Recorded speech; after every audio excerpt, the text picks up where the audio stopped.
Listo, y pasamos entonces acá a revisar ahora la determinación del eje neutro.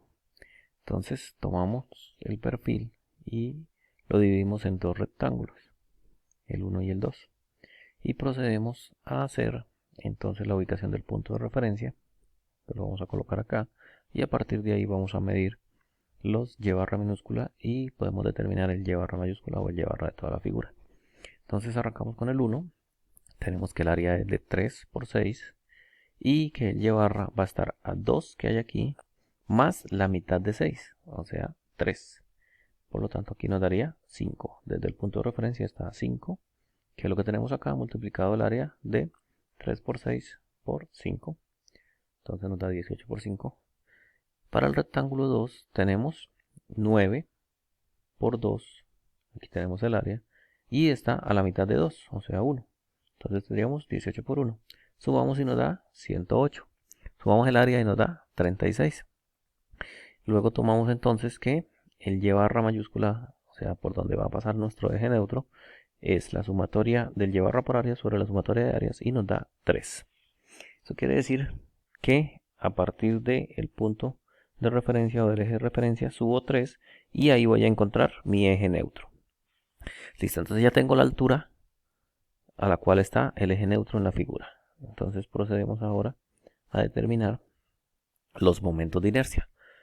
Nuevamente pues vemos que son rectángulos, entonces si pasa por el centro de gravedad, un doceavo de base por altura al cubo, con respecto al eje X que tenemos acá dibujado.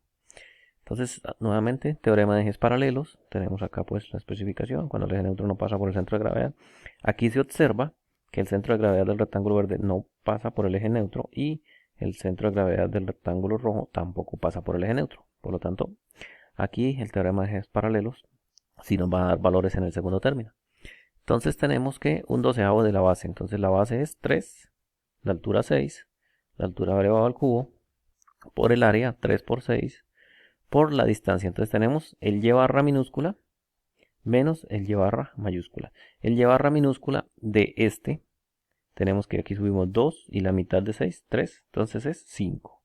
Y el y barra mayúscula, pues el 3 que nos dio de aquí, del punto de referencia hasta acá, el y barra mayúscula nos dio 3.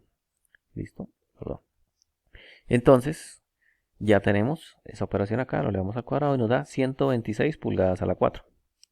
Ahora el siguiente es un doceavo de base por altura al cubo por la misma operación acá. Entonces tenemos que la base vale 9, que la altura vale 2, 2 elevado a la 3, y el área 9 por 2, y nos dio el y minúscula 1 de aquí a acá, y el y mayúscula, y barra mayúscula de aquí a acá 3.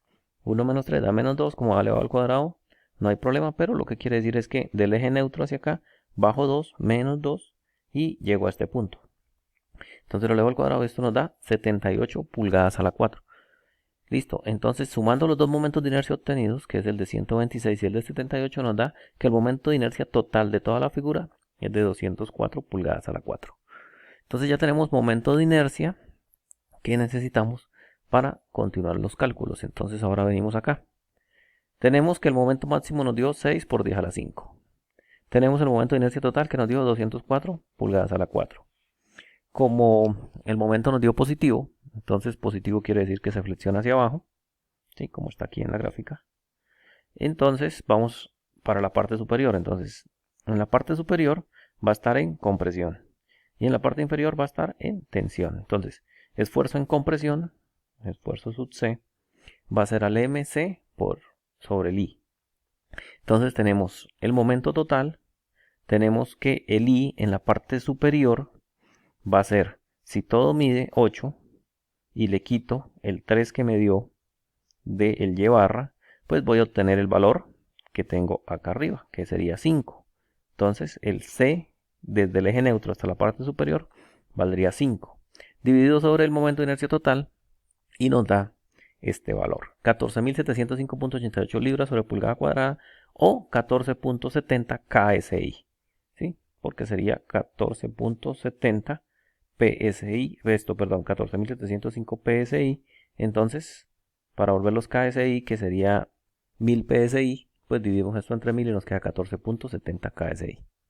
Para el esfuerzo en tensión es del eje neutro hacia abajo, porque la parte inferior de la viga está en tensión.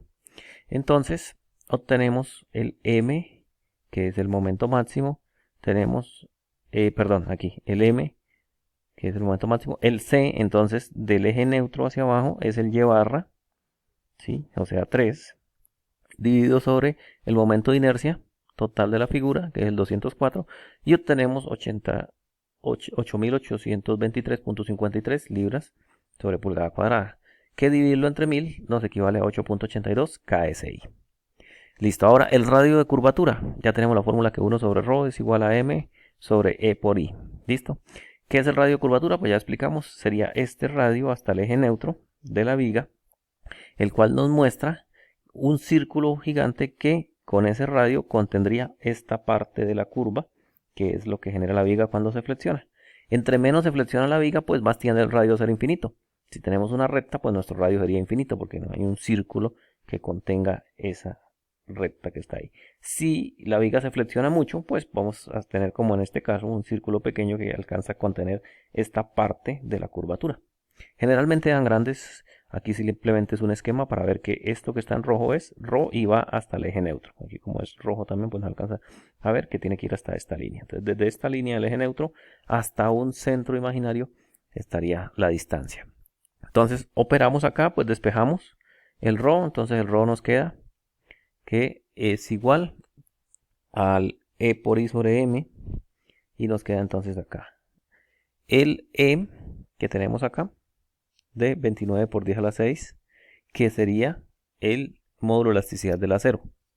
Y aquí tenemos el valor de el momento de inercia, que es a la 4, y aquí el 6 por 10 a la 5, que nos dio el momento máximo. Y eso nos da un radio de curvatura de 9860 pulgadas, o sea, la viga no se flexiona tanto y por eso necesita 9860 pulgadas de radio para alcanzar a generar esta curvatura que está acá. Entonces nos da grande. Listo, entonces aquí tomamos como ejemplo el módulo de elasticidad del acero, que es de 29 por 10 a la 6 libras sobre pulgada cuadrada o PSI.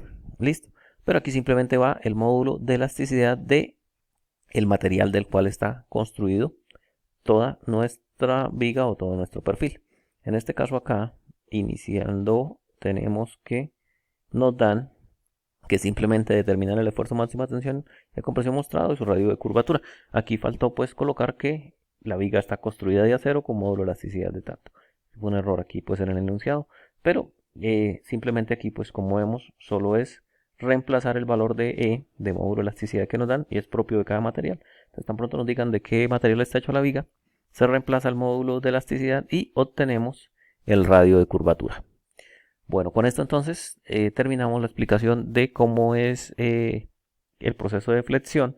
Tenemos que tener en cuenta algo muy importante en las vigas y es lo siguiente, las cargas distribuidas. Entonces, una carga distribuida en forma rectangular tiene una carga equivalente y esa carga equivalente va a ser igual al área de la figura que se forma acá. En este caso sería base por altura y la ubicación de esa carga va a estar en la mitad porque es el X barras, o sea, B medios. Para un triángulo, la carga equivalente sería igual al área base por altura sobre 2 y está ubicado a una distancia del ángulo recto de B tercios. Si estamos en un semicírculo, pues va a estar en el centro, entonces el X sería el 0 en el centro del semicírculo y el área pues va a ser pi r cuadrado sobre 2. Si tenemos una enjuta general, pues el área va a ser A por H sobre N más 1 y la distancia va a medirse para ubicar esta carga equivalente al X barra, que es N más 1 por A sobre N más 2. Entonces ese sería el valor que tenemos acá. Dependiendo de la forma que tenga la carga distribuida. Si ya no está por tabla, pues tocaría utilizarlo por integración. Para el ejemplo, entonces tenemos aquí una carga distribuida rectangular. Entonces la altura siempre se da en unidad de fuerza sobre longitud. Quiere decir que toda esta carga que está aquí, ¿sí?, tiene 3 kilolibras, kips, por cada pie. Entonces, como tenemos 6 pies, pues necesitamos saber cuánto es la carga equivalente puntual. Pero esto lo que está diciendo es que por cada pie hay 3 kilolibras. la longitud es 6, entonces nuestra carga equivalente, pues como es un rectángulo, el área es base por altura, entonces la base es 6 pies, que la base sea en unidad de longitud, y la altura en unidad de fuerza sobre longitud, que serían los 3 kips por pie. Entonces pies con pies se cancelan, y tenemos los pies, cancelan con pies, y como podemos ver nos da unidad de fuerza. Entonces la fuerza equivalente al área distribuida rectangular, pues se halla con el área. ¿Dónde la vamos a ubicar? Pues a B medios. Entonces, como esta es la base 6, de aquí a aquí va a haber 3. Entonces va a estar exactamente en la mitad. Entonces aquí recomiendo que revisen la solución de cargas distribuidas y la solución de determinación del momento por el método de Cortes. Igual lo vamos a revisar más adelante en otro ejercicio, pero la idea es que ya lo vayan revisando para poder entender mejor el procedimiento que se va a explicar más adelante. Esto sería entonces la solución.